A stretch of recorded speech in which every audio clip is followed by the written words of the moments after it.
আজকে আমরা আলোচনা করতে চাই হিপনোগগিক এবং হিপনোপম্পিক হ্যালুসিনেশন নিয়ে। এমআরসিপিতে আমাদের সাইকিয়াট্রি থেকে আমাদের বেশ কিছু কোশ্চেন পরীক্ষায় এসে থাকে। মোটা দাগে আমরা দেখি যে frequently bipolar mood disorder, schizophrenia বা পার্সোনালিটি যে ডিসঅর্ডারগুলো আছে এগুলো থেকে বেশিরভাগ সময় প্রশ্ন আসে। বাট কিছু কিছু অকেশনসে আমরা হিপনোগগিক বা হিপনোপম্পিক হ্যালুসিনেশন থেকেও দু একটা কোশ্চেন আসতে দেখছি। সো এখান থেকে খুব ফ্রিকোয়েন্টলি কোশ্চেন আসে আমি সেটা বলবো না, বাট সামটাইমস এখান থেকে কিছু কোশ্চেন আসার রেকর্ড আছে। সো এটাকে আমি কাইন্ড অফ 1 স্টার বা 2 স্টার একটা টপিক হিসেবে অ্যাড্রেস করবো, but still we need to know everything, right? So আজকে আমরা আলোচনা করতে চাই হিপনোগগিক এবং হিপনোপম্পিক হ্যালুসিনেশন নিয়ে। সো এটাকে আসলে মনে রাখাটা খুব সহজ। এখানে একটা পেশেন্ট হ্যালুসিনেশন নিয়ে আসে বা একটা পারসেপচুয়াল এক্সপিরিয়েন্স আসলে পেশেন্টের হয়, it is related with sleep. স্লিপের সাথে স্লিপের যে ট্রানজিশনাল ফেজটা, আমাদের স্লিপের ট্রানজিশনাল ফেজ বলতে আমি কী বোঝাচ্ছি? মনে করি একটা পেশেন্ট বা একটা পারসন জেগে আছে, সে ওয়েক সিচুয়েশনে আছে, এখান থেকে সে এখন ঘুমায় যাবে। তাহলে এই যে জেগে থাকা থেকে ঘুমায় যাওয়া, এই যে একটা ট্রানজিশনাল ফেজ, এই পিরিয়ডে তার একটা হ্যালুসিনেশন হতে পারে। অথবা একটা লোক আসলে ঘুমায় ছিল, এখন ঘুম থেকে উঠলো, হ্যাঁ, wake up from the sleep. এই যে ঘুমায় ছিল, ঘুম থেকে উঠলো, এইটার মাঝখানে যে একটা ট্রানজিশনাল ফেজ, ঘুম থেকে ওঠার একটা ব্যাপার বা ঘুমায় যাওয়ার একটা ট্রানজিশনাল ফেজ, এই মোমেন্টে পেশেন্টের একটা হ্যালুসিনেশন হচ্ছে। তাহলে হ্যালুসিনেশনটা এক্স্যাক্টলি কখন হচ্ছে? হয় যখন সে ঘুমায় যাচ্ছে ওই মোমেন্টে, বা যখন সে ঘুম থেকে উঠতেছে। তাহলে একটা transition from wakefulness to the sleep, অথবা একটা transition from sleep to the wakefulness, এই ট্রানজিশনাল মোমেন্টে পেশেন্টের একটা হ্যালুসিনেশন হচ্ছে। তাহলে যখনই এইরকম হয় যে একটা পারসন ফলিং অ্যাসলিপ, ঘুমায় যাচ্ছে, এরকম সময়, ঘুমানোর সময়, জেগে থাকা অবস্থা থেকে ঘুমায় যাচ্ছে, এইরকম সময় তার আসলে হ্যালুসিনেশনটা হয়, সেটাকে আমরা বলি হিপনোগগিক হ্যালুসিনেশন। তাহলে সেটাকে আমরা বলি হিপনোগগিক হ্যালুসিনেশন। আর যদি এরকম হয় যে একটা পার্সনের হ্যালুসিনেশন হয়েছে ঘুম থেকে উঠতেছে ওই রকম মোমেন্টে, at the time of waking up, তাহলে যদি এরকম হয় যে at the time of waking up, যে ঘুমাইছিল, ঘুম থেকে উঠছে, ঘুম থেকে ওঠার সময় ওই মোমেন্টে তার একটা হ্যালুসিনেশন হচ্ছে, সেইটাকে আমরা বলি হিপনোপম্পিক হ্যালুসিনেশন। সেটাকে আমরা বলি হিপনোপম্পিক হ্যালুসিনেশন। তাহলে এই হচ্ছে আমাদের দুইটা জায়গা। এখন এইখানে যে আমাদের হিপনোগগিক বা হিপনোপম্পিক হ্যালুসিনেশন যেটাই হোক না কেন, এখানে আসলে পেশেন্টের কোন ধরনের হ্যালুসিনেশন হতে পারে? সো এখানে আসলে আমরা ভিজুয়াল হ্যালুসিনেশনও পেতে পারি, অলফ্যাক্টরি বা অলফ্যাক্টরি তো না, অডিটরি বানানটা ঠিক হলো না, ভিজুয়াল বা অডিটরি হ্যালুসিনেশন বা সামটাইমস ট্যাকটাইল হ্যালুসিনেশন, আসলে যে কোনো রকমই হতে পারে। ট্যাকটাইল, ভিজুয়াল, অডিটরি, সাধারণত এইগুলোই আসলে আমরা এখানে বেশি হইতে দেখি। তাহলে ভিজুয়াল, অডিটরি বা ট্যাকটাইল টাইপের হ্যালুসিনেশনটাই ফ্রিকুয়েন্টলি এখানে হইতে দেখা যায়। সামটাইমস হ্যালুসিনেশনটা অনেক বেশি রিয়েলিস্টিক ফিল করে, পেশেন্ট এটাকে একটু বেশি রিয়েলিস্টিক ফিল করে। So sometimes it can feel very realistic. Normally এই ধরনের হ্যালুসিনেশনটা কোন ধরনের পেশেন্ট প্রোফাইলে আমরা বেশি দেখি? যাদের সাথে স্লিপ রিলেটেড কোনো না কোনো একটা ডিসঅর্ডার আছে। তাহলে স্লিপ রিলেটেড কোনো একটা ডিসঅর্ডার বা স্লিপ রিলেটেড কোনো একটা ইম্পেয়ারমেন্ট হয়তো বা আছে, সেটা কি হইতে পারে? হইতে পারে একটা এক্সেসিভ স্লিপিনেস অথবা স্লিপ ডিপ্রাইভেশন। তাহলে স্লিপ ডিপ্রাইভেশন সেখান থেকেও হইতে পারে, অথবা এক্সেসিভ স্লিপ। এখন এক্সেসিভ স্লিপ আমরা কোথায় দেখি? একটা কন্ডিশন আমরা বলতে পারি যার নাম আমরা বলি নার্কোলেপসি। তাহলে নার্কোলেপসি বা যে সকল পেশেন্টের এক্সেসিভ ডে টাইম স্লিপিনেস আমরা দেখি, বা সামটাইমস অনেক পেশেন্টের হয়তো বা স্লিপ রিলেটেড আদার কন্ডিশনগুলোও থাকতে পারে, যেমন ফর এক্সাম্পল স্লিপ প্যারালাইসিস বা ক্যাটাপ্লেক্সি, যেভাবেই বলি না কেন, ক্যাটাপ্লেক্সিস। তাহলে এই ধরনের কন্ডিশনগুলোও সেখানে একটা অ্যাসোসিয়েটেড কন্ডিশন হিসেবে থাকতে পারে। তাহলে স্লিপ রিলেটেড কোনো একটা ডিসঅর্ডার আছে বা একটা ইম্পেয়ারমেন্ট আছে, এক্সেসিভ স্লিপিনেস, নার্কোলেপসি বা স্লিপ ডিপ্রাইভেশন, ঠিকমতো ঘুম হচ্ছে না এই কয়দিন, সেটা যে কোনোভাবে হতে পারে, ডিসরাপ্টেড স্লিপ প্যাটার্ন যে কোনোভাবে হতে পারে। এর পাশাপাশি আরও কিছু রিস্ক ফ্যাক্টর বা অ্যাসোসিয়েটেড কন্ডিশন বোথ ওয়েতেই আলোচনা করা যেতে পারে। সেটা হচ্ছে পেশেন্টের হয়তো বা অ্যাংজাইটি আছে, পেশেন্টের হয়তো বা সেই মোমেন্টে অ্যাংজাইটি আছে, অথবা এক্সেসিভ স্ট্রেস ওই মোমেন্টে পেশেন্টের আছে, অথবা পেশেন্ট হয়তো বা কোনো ধরনের সাবস্টেন্স ইউজ করতেছে। সাবস্টেন্স বলতে রিক্রিয়েশনাল যে ড্রাগ আমরা বলি বা মাদক, সহজ কথা। তাহলে এগুলোকে ওরা একটু সুন্দর শব্দ ইউজ করে ফেলে, সাবস্টেন্স ইউজ। এবং সাবস্টেন্স কোন ধরনের সাবস্টেন্স? সাবস্টেন্স দুই রকম আলোচনা আসতে পারে। এক ধরনের হচ্ছে স্টিমুল্যান্ট, যেমন সহজ কথা অ্যামফিটামিন স্টিমুল্যান্ট, কোকেইন স্টিমুল্যান্ট, অথবা কোনো একটা ডিপ্রেসিভ বা ডিপ্রেসেন্ট এজেন্ট সেখান থেকে যদি উইথড্রল হয়, তাহলে ডিপ্রেসেন্ট এজেন্ট থেকে উইথড্রওয়াল, তাহলে দুইভাবে হতে পারে। একটা হচ্ছে স্টিমুল্যান্ট, কোনো টাইপের সাবস্টেন্স সে অ্যাবিউজ করতেছে, অথবা সে কোনো একটা ডিপ্রেসেন্ট এজেন্ট অ্যাবিউজ করতো, সেখানে একটা উইথড্রল হয়েছে, সেই উইথড্রল থেকে ঘটনাটা ঘটছে। যেমন ফর এক্সাম্পল সাপোজ গাঁজা, মারিওয়ানা। সো এটা এক ধরনের ডিপ্রেসেন্ট এজেন্ট। এখন কেউ যদি মানে গাঞ্জা অফ করে দেয়, ওইটার উইথড্রল থেকে তার এটা হইতে পারে। মানে ফর এক্সাম্পল আমি ব্যাপারটা বলছি, তার স্টিমুল্যান্টগুলো কোথায়? মেথঅ্যামফিটামিন বা ইয়াবা যেটাকে আমরা বলি, অ্যামফিটামিন, মেথঅ্যামফিটামিন, তারপরে হচ্ছে কোকেইন, হ্যাঁ, তারপরে এরকম এইগুলো যেগুলো আছে এগুলো স্টিমুল্যান্ট। তাহলে স্টিমুল্যান্ট একরকম, ডিপ্রেসেন্টে উইথড্রল। তাহলে এইগুলো সাবস্টেন্স অ্যাবিউজ থেকে যারা করে এই ধরনের পেশেন্ট প্রোফাইলের ক্ষেত্রেও আমরা হিপনোগগিক বা হিপনোপম্পিক হ্যালুসিনেশন আসলে পেতে পারি। এর পাশাপাশি ব্যাকগ্রাউন্ডে অনেক পেশেন্টের সাইকিয়াট্রিক কোনো ডিসঅর্ডার থাকতে পারে, ব্যাকগ্রাউন্ডে আদার কোনো psychiatric disorder might be present হইতে পারে। পেশেন্টের হয়তোবা আদার কোনোভাবে সাইকোসিস আছে, অথবা সিজোফ্রেনিয়াও থাকতে পারে, ব্যাকগ্রাউন্ডে হয়তো তার আগে থেকে পেশেন্ট প্রোফাইলে আমরা একটা হিস্ট্রি অফ সাইকিয়াট্রিক ডিসঅর্ডার পেতে পারি। তাহলে এই ধরনের অ্যাসোসিয়েটেড কন্ডিশন পাই। তাহলে আমি আবার বলি যে আমাদের হিপনোগগিক বা হিপনোপম্পিক হ্যালুসিনেশন সিম্পল হিসাব হচ্ছে এই: একটা পেশেন্ট ঘুম থেকে উঠতেছে বা ঘুমাইতে যাচ্ছে, ওই মোমেন্টে যে ট্রানজিশনাল ফেজটা যায় তখন আসলে একটা হ্যালুসিনেশন হচ্ছে। যদি এমন হয় যে ঘুম থেকে উঠতেছি ওই মোমেন্টে হয় তাহলে হিপনোপম্পিক, আর ঘুমাইতে যাইতেছি সেই মোমেন্টে যদি তার এই হ্যালুসিনেশনটা হয় সেটা হচ্ছে হিপনোগগিক।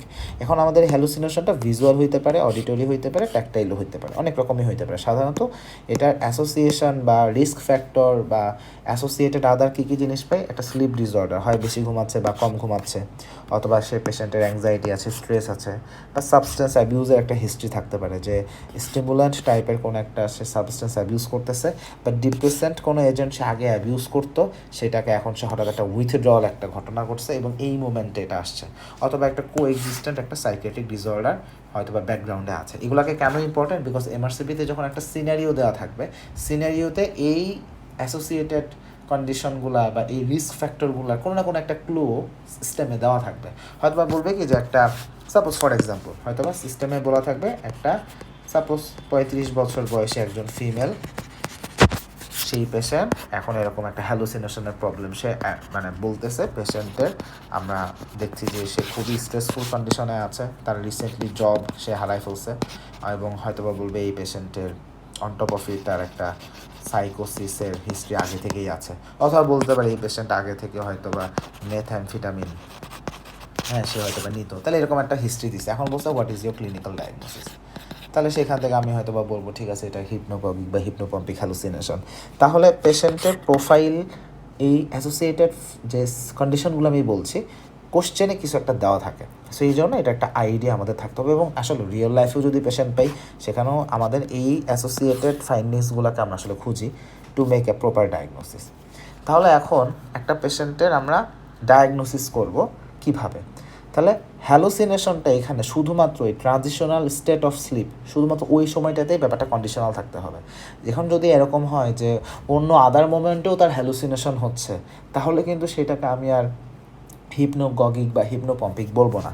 তাহলে এখানে ডায়াগনোসিসের একটা শর্ত হচ্ছে এই হ্যালুসিনেশন শুধুমাত্র ওই ট্রানজিশনাল ওই যে পিরিয়ড, ওই ট্রানজিশনাল স্টেট অফ স্লিপ ওই মোমেন্টেই শুধুমাত্র এটা কনফাইন্ড হইতে হবে। তাহলে only confined within that particular transitional period, অন্য কোনো সময় না। যদি এখন বলে যে সকালবেলা ঘুম থেকে ওঠার সময় হ্যালোসিনেশন হয়েছে, দুপুরবেলায় হ্যালোসিনেশন হয়েছে, রাতের বেলা হ্যালোসিনেশন হয়েছে, তাহলে কিন্তু সেটাকে ডায়াগনোসিস চেঞ্জ হয়ে যাবে। তাহলে confine to the transitional state of sleep, এটা হচ্ছে প্রথম কথা। দ্বিতীয় কথা হচ্ছে এইখানে এর বাইরে আলাদা আর কোনো সাইকোটিক ডিসঅর্ডার আমরা এক্সপেক্ট করি না, যে আলাদা সাইকোটিক ডিসঅর্ডার। হ্যাঁ, অ্যাসোসিয়েটেড ফাইন্ডিংস হিসেবে সিজোফ্রেনিয়া বা সাইকোসিসের এখানে অনেক সময় অ্যাসোসিয়েটেড ফাইন্ডিংস থাকতে পারে, বাট এমনিতে আন্ডারলাইংভাবে সাইকোটিক ডিসঅর্ডার আমরা এখানে ওইভাবে এক্সপেক্ট করি না। এবং হ্যালুসিনেশনের আর যত কারণ আছে সেটাকেও মানে আমাকে রুল আউট করতে হবে। তাহলে এইভাবে আমাদের ডায়াগনোসিসটা হবে। তাহলে এবার আসি ম্যানেজমেন্ট। আমরা এই ধরনের পেশেন্টকে কীভাবে ম্যানেজমেন্ট করবো? প্রথম কথা, এখানে কোনো স্পেসিফিক ম্যানেজমেন্ট নেই। ম্যানেজমেন্ট হচ্ছে lifestyle modification, risk factor modification. তাহলে কীভাবে এটা করতে হবে? একটা হচ্ছে পেশেন্টের স্লিপ হাইজিন, পেশেন্টের স্লিপ হাইজিনটাকে মেনটেন করতে হবে, কনসিস্টেন্ট স্লিপ হাইজিন মেনটেন করতে হবে। সেকেন্ড প্রবলেম হচ্ছে স্ট্রেস বা অ্যাংজাইটি যদি থাকে সেটার একটা সলভ করতে হবে বা সেটাকে কমানোর চেষ্টা করতে হবে। দরকার হলে অ্যাংজিওলাইটিক দিলাম বা সে যেন স্ট্রেস কমাইতে পারে সেটার একটা চেষ্টা আমরা করতে পারি। এবং আন্ডারলাইং কোনো কন্ডিশন যদি থাকে, যেমন নার্কোলেপসির কথা আমরা বলেছি, তাহলে সেটা ট্রিটমেন্ট করতে হবে। তাহলে অ্যাংজাইটি বা স্ট্রেস যদি থাকে সেখানে আমরা কগনিটিভ বিহেভিয়ারাল থেরাপি আমরা প্রোভাইড করতে পারি বা রিল্যাক্সেশন টেকনিক নিয়ে আসতে পারি।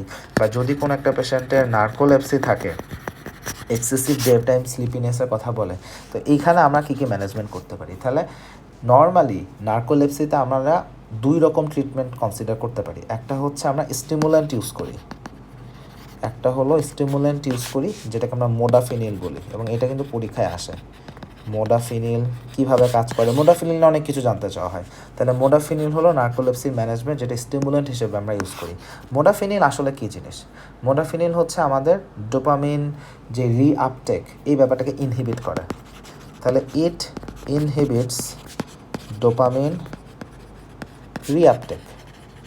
তাহলে এটা হলো এটার মেকানিজম অফ অ্যাকশন। এর পাশাপাশি এটা আরও কিছু কাজ করে, সেটা হচ্ছে আমাদের যে হাইপোথ্যালামাস, সেখানে যে অরেক্সিন অ্যাক্টিভিটি, হাইপোথ্যালামাসের অরেক্সিন অ্যাক্টিভিটি এটাকে সে বাড়ায় দেয়। এবং পার্টিকুলারলি এই পয়েন্ট থেকে এর আগে প্রিভিয়াসলি আমরা কোশ্চেন আসতে দেখছি। এর পাশাপাশি সে আরও কিছু কাজ করে, যেমন আমাদের হিস্টামিন লেভেলটাকে সে বাড়ায় দেয়, তারপরে নরএপিনেফ্রিন লেভেলটাকে সে বাড়ায় দেয়, হ্যাঁ, গ্লুটামেট লেভেলকে বাড়ায় দেয়, আমাদের নিউরোট্রান্সমিটার লেভেল হিসেবে ওগুলো, এবং গাবা অ্যাক্টিভিটিকে সে ইনহিবিট করে। তাহলে গাবা অ্যাক্টিভিটি ইনহিবিট করে, আর এবারে নরএপিনেফ্রিন, গ্লুটামেট, হিস্টামিন অ্যাক্টিভিটিকে সে প্রমোট করে। এবং এখানে ভেরি ইম্পর্টেন্ট হচ্ছে আমাদের অরেক্সিন অ্যাক্টিভিটিকে সে বাড়ায় দেয় at the level of hypothalamus, at hypothalamus.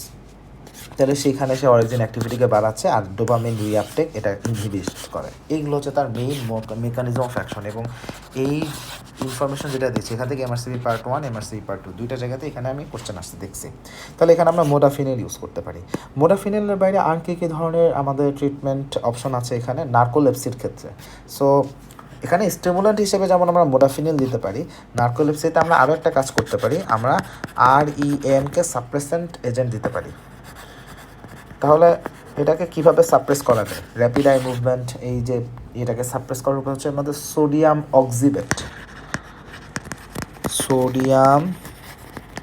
অক্সিবেট নামটা একটু মনে রাখতে হবে।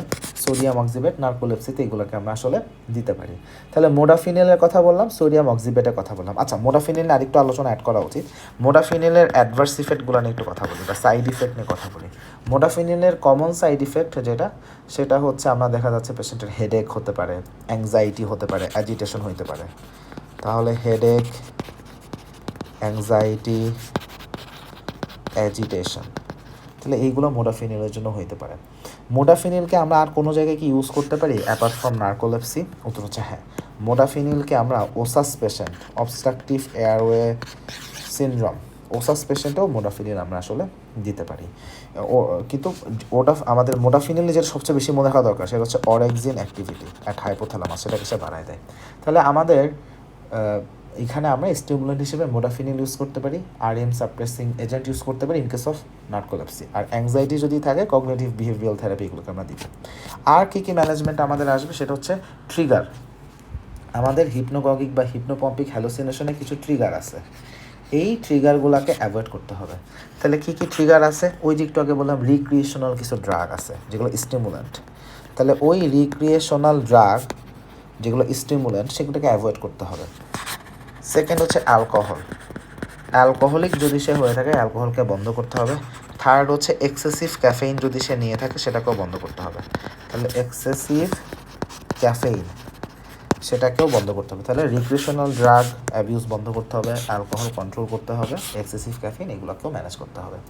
তাহলে এই হচ্ছে আমাদের ম্যানেজমেন্ট।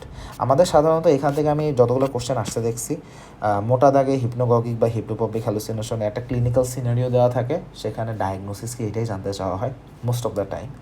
এবং কিছু জায়গায় হয়তো বা এটার অ্যাসোসিয়েটেড রিস্ক ফ্যাক্টরে যে আলোচনাটা করলাম এটা আসলে এই সিনারিও থেকে ডায়াগনোসিস করতে গেলে এই অ্যাসোসিয়েটেড রিস্ক ফ্যাক্টরগুলোকে অ্যাড্রেস করেই আসলে ডায়াগনোসিস করাটা সহজ হয়। সো ওইখানে এটা কাজে লাগে।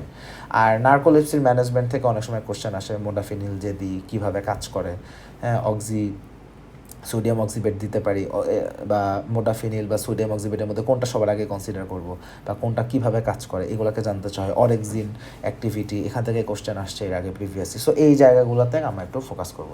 সো এই ছিল মোটামুটি আমাদের এই ক্লাসের আলোচনা। সবাইকে অসংখ্য ধন্যবাদ।